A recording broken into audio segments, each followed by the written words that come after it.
If it detects something, it will trigger the launch abort system on Starliner and fire automatically. The spacecraft would push itself far up and away from the rocket. We're talking a mile up and a mile out in just a matter of seconds. We certainly don't expect to see that today. 40. Atlas at flight press.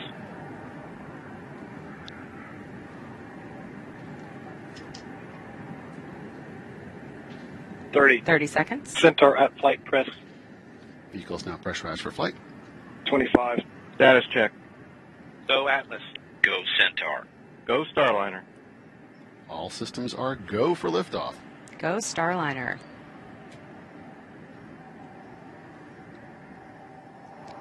Ten, 9, 8, 7, 6, 5, 4, 3, 2, 1, and liftoff. Starliner is headed back to space on the shoulders of Atlas, powered by a workforce dedicated to its success.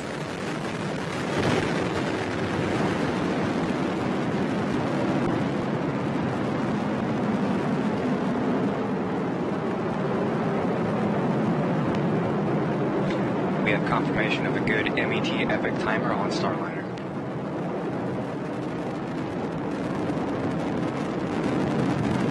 Atlas executed its roll program. Already ready is now throttling down to maintain crew in a heads-up position if you had crew on board today. This is the first planned throttle down for Atlas in preparation for max Q. Max Q, maximum dynamic pressure on the vehicle.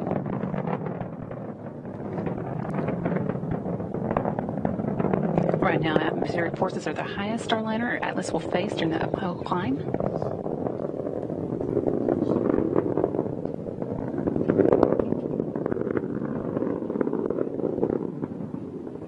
Mach 1, Atlas 5 and Starliner are now supersonic. Vehicle now throttling up.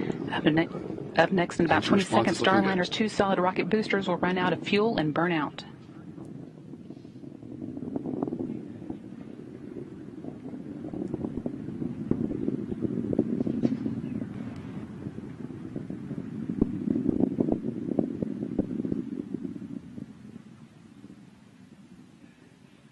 And we have burnout on both SRBs. Good crew module forward link connection. Already ready is throttling back up to full thrust. Now that we pass the solid rocket booster burnout, you'll soon see those 2 solid rocket boosters separate from the vehicle.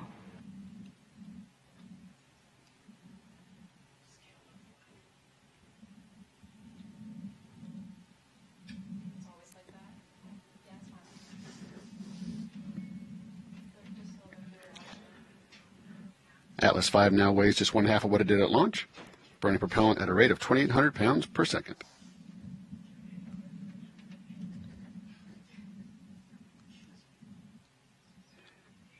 And we have indication of SRB jettison. Atlas continues to ascend using solely the RD-180 engine. That's about 850,000 pounds of thrust at sea level.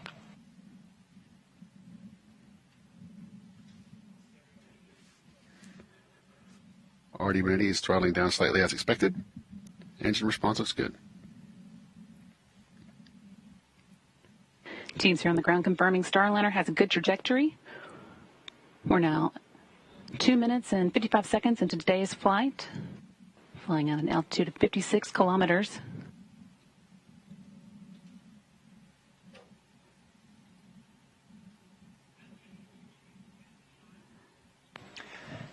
Our next throttle down will be to control acceleration forces, limit forces on the crew to below 4 Gs. That is safe for an extended period of time.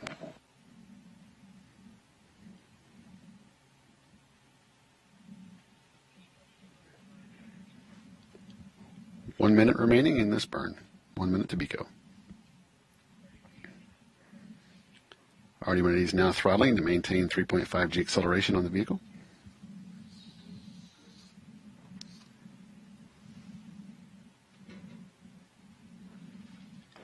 Starliner flying off the east coast at this point at altitude of 80 kilometers now, moving at a rate of 1,187 miles per hour.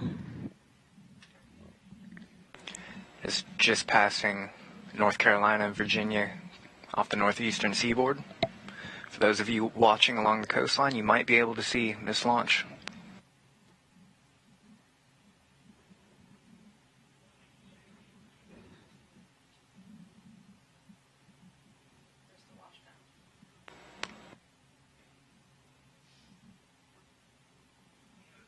And we have BECO, booster engine cutoff.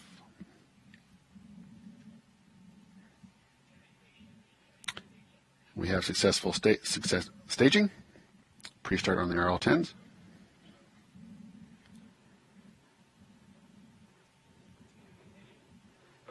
We have ignition on both RL-10s.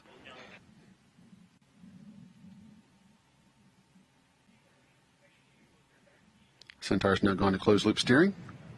Just passed through several milestones. Teams here on the ground reporting that all are looking good. Ascent cover jettison there. That provided that aerodynamic structure to the top of Starliner, protected the docking equipment during ascent.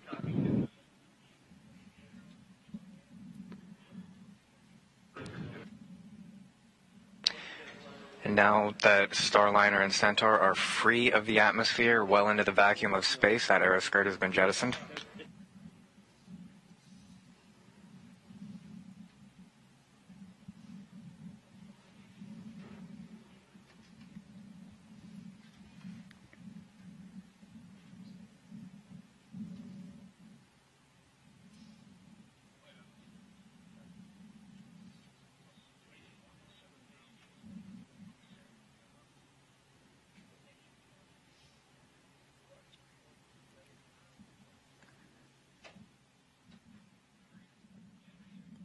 Now 6 minutes into today's launch, Starliner continuing to accelerate up the North American coast. Everything going smoothly so far.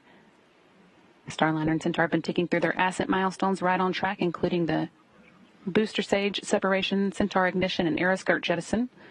A number of status calls we'll be listening for in the next several minutes, but if all continues to go well, the next major milestone to watch out for is the main engine cutoff, when Starliner will be officially in space.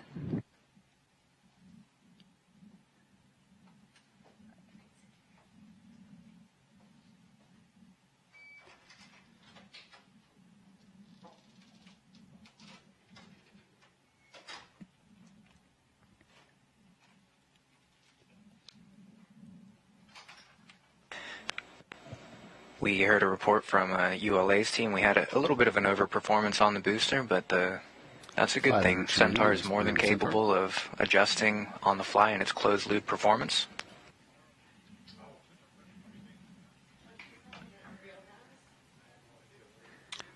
Centaur pressures are stable. Centaur looks good.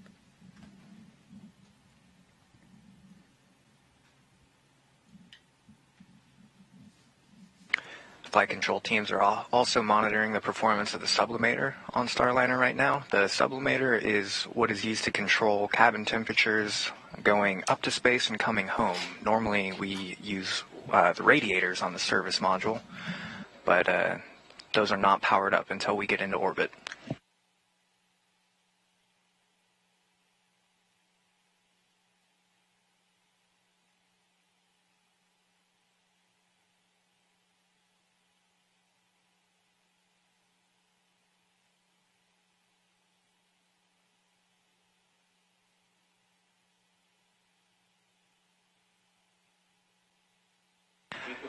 We heard confirmation that St. John's abort zone is open. We pre-select these splashdown zones in the case of any needed aborts. The first one would be off the coast of St. John's, Nova Scotia. We just heard the flight dynamics officer report everything is pretty good.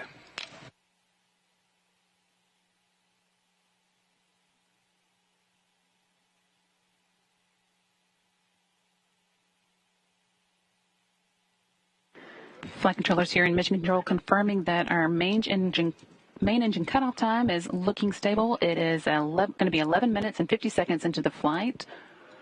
We are now 8 minutes and 50 seconds in, so that's still about 3 minutes to go until we hit that milestone.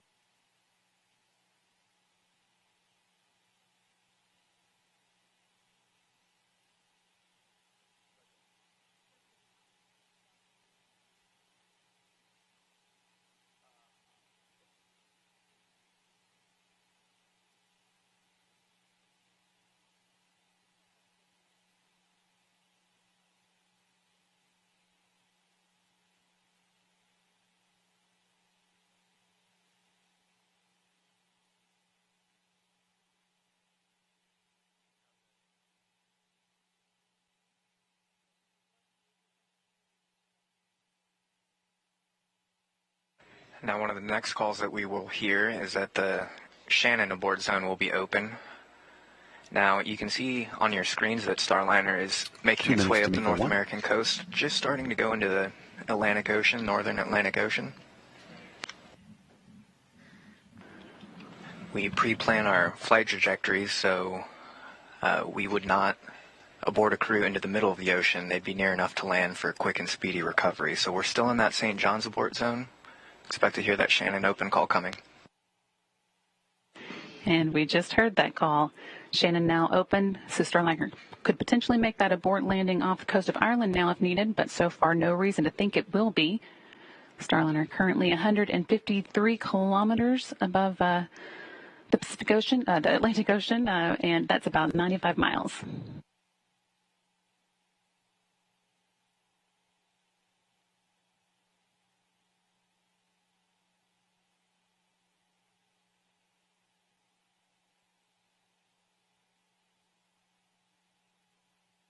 $60 seconds to MECO.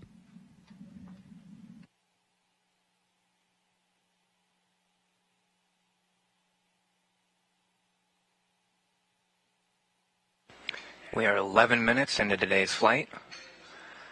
Centaur and Starliner are passing Mach 23, Mach 23.3 and counting. Altitude of just under 150 kilometers.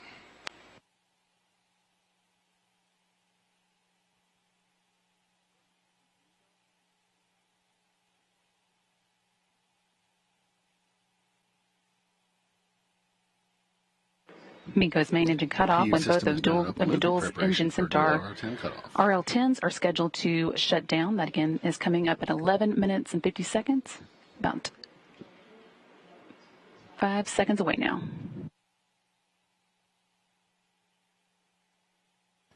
And we have MECO 1. Centaur engines have cut off. RCS is now at 100% main engine cut off, SL. right on time. Starliner is in space, but not done with the ascent milestones.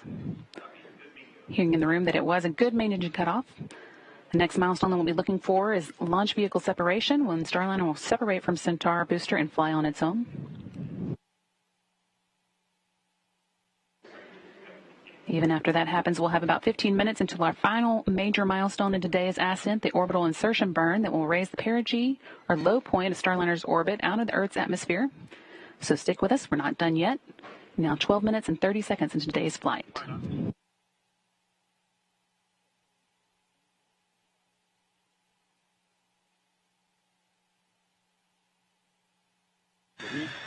We just heard our Atlas console position report a spacecraft separation for 1450 after launch.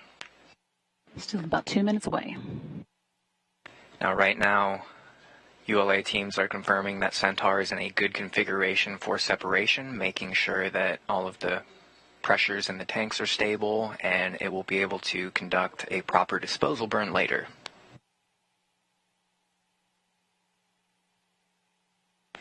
Flight control teams here in the room are moving to their insertion checklists.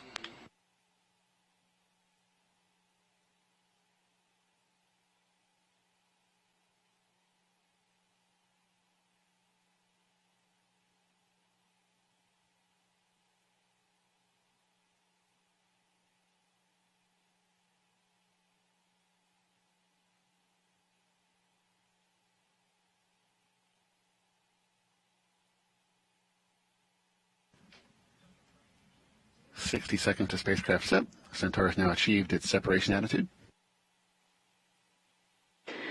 Just under a minute now to go until the launch vehicle separation. The team here on the ground reporting that Starliner and Centaur are both ready for it, in the right orientation and on a stable trajectory.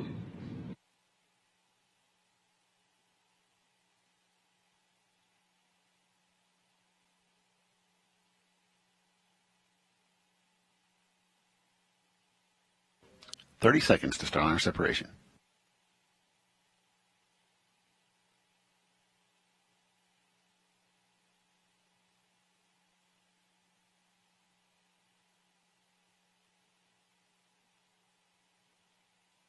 Centaur is holding attitude for Starliner separation. 10 seconds to separation.